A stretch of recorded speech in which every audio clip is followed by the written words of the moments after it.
Over the last decade, special economic zones have been promoted by the United Nations Development Programme, the United Nations Conference on Trade and Development, and the World Bank as effective mechanisms for ensuring growth across the developing world. South Africa has put special economic zones at the forefront of our current development initiative, and the need for large-scale development is seen as even more critical after the economic devastation caused by COVID-19. What is a special economic zone, and why are they seen as so important to development?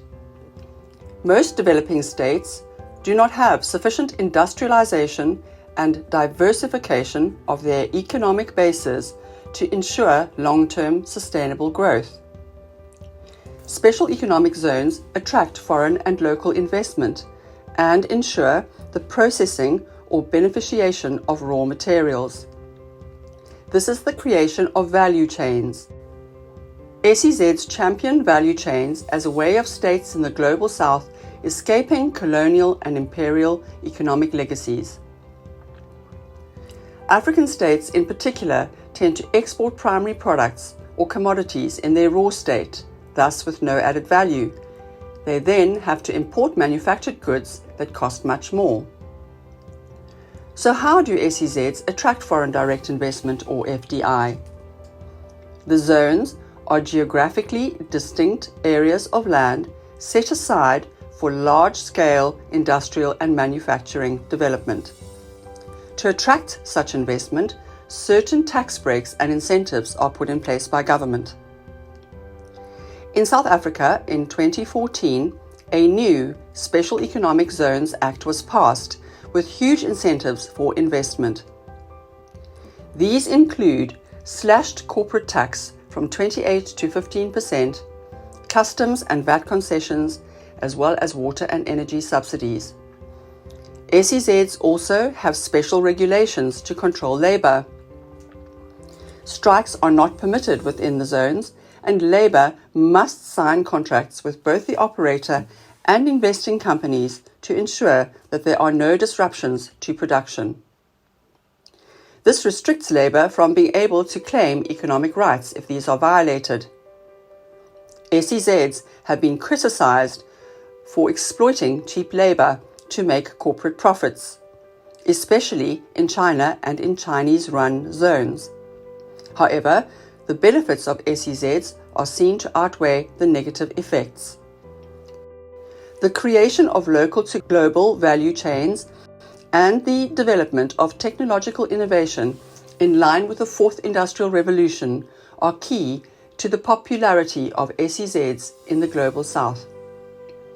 In South Africa, there has been a proliferation of SEZs since 2014, 11 to date. Of these, the largest developmental initiative for the next 30 years is what is known as the Musina Makhado SEZ or MMSEZ in Limpopo province. The zone was designated in 2017, and in the same year, the Department of Trade and Industry appointed the Chinese operator Shenzhen Huimo. The company's CEO is the infamous Yat Hui-ning. As of 2017, the Zimbabwean government issued a warrant for Ning's arrest on charges of company fraud. The company has pledged $3.8 billion or 55 billion rands to its operational success. Figures released in the SEZ's Operational Master Plan of August 2020 state a further US $27.5 billion or 400 billion rands has been secured for private company investments from China. This is the first SEZ in South Africa that will be run by a foreign operator as opposed to a South African state-owned enterprise. The MMSEZ will contain a 3,300 megawatt coal coking plant, a coal washing plant, thermal, steel, vanadium, and other metallurgically extractive industries.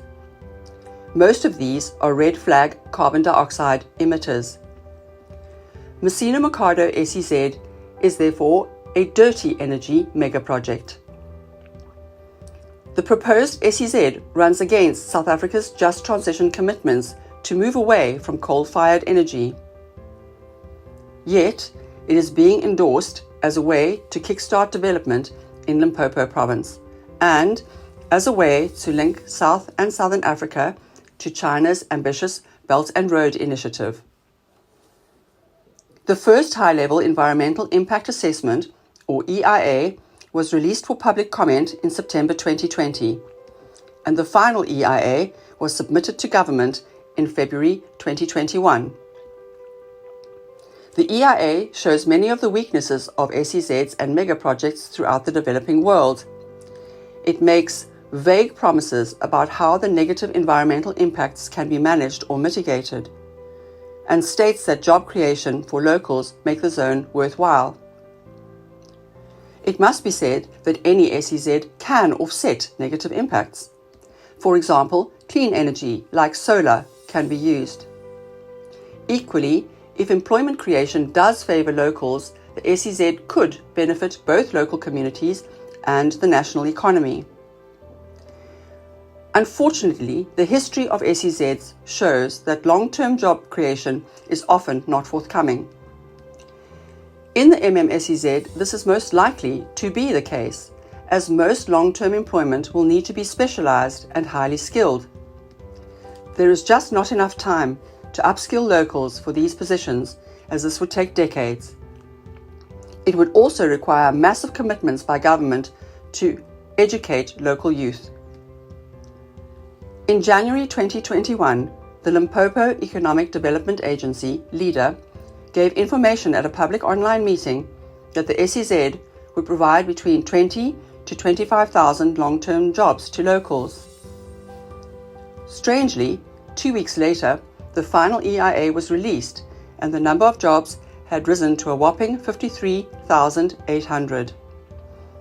It is almost certain that unrealistic job promises are being made as a way to sell the zone to local communities. Because of the huge investment promises, it is highly likely that the EIA will be approved by the Limpopo Economic Development, Environment and Tourism Department, LEDET. Further problematic impacts of the SEZ are the aggravation of acute water scarcity, the production of huge amounts of toxic waste, the negative impact on vulnerable rural farmers, the destruction of indigenous flora and fauna, and the massive contribution to climate change. The MMSEZ could also negatively reshape development in South and Southern Africa for decades to come. A number of environmental watchdog organizations are working to raise public awareness. Alarmingly, all public participation has occurred during Stage 3 lockdown. This has severely limited public input and excluded many local communities. Fortunately, more EIAs are needed for the dirty energy industries of the MMSEZ. Communities in the Limpopo and the general public in South Africa have the right to know about the MMSEZ and to have their say.